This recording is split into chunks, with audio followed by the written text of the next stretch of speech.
लेकिन अगर वो खुद आए हैं तो कुछ बड़ा ही होने वाला है।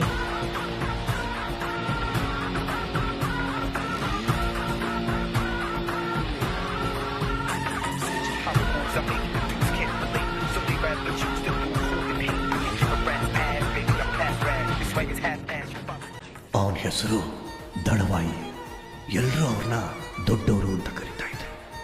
ಆವತ್ತು ರಾಜ್ಯದಲ್ಲಿ ದೊಡ್ಡವ್ರ ಹೆಸರಿಗಿದ್ದ ಭಯ ಮತ್ತು ಬೆಲೆ ಬೇರೆ ಯಾರಿಗೂ ಇರಲಿಲ್ಲ. ಈ ರಾಜ್ಯದ ಮುಖ್ಯಮಂತ್ರಿ ಆಗಿದ್ದ ಸುಭಾಷ್ ರಾವ್ ಚನ್ನಬಸಪ್ಪ ಅವರು ಒಂದಿನ ತುಂಬ ಟೆನ್ಷನಲ್ಲಿದ್ದರು.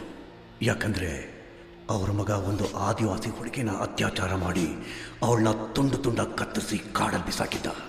ಪೊಲೀಸ್ನವರು ಕೂಡ ಅವನು CM ಮಗ ಅಂಥೇಳಿ ಅವನಿಗೆ ಸಪೋರ್ಟ್ ಆಗಿದ್ರು. ಆದರೆ ಅವರಿಗೆ ಒಂದಿನ बड़े भाई के यहाँ से फोन आया। डैडी, आप तो स्टेट के चीफ मिनिस्टर हैं, आपके पास सारी की सारी पावर्स हैं।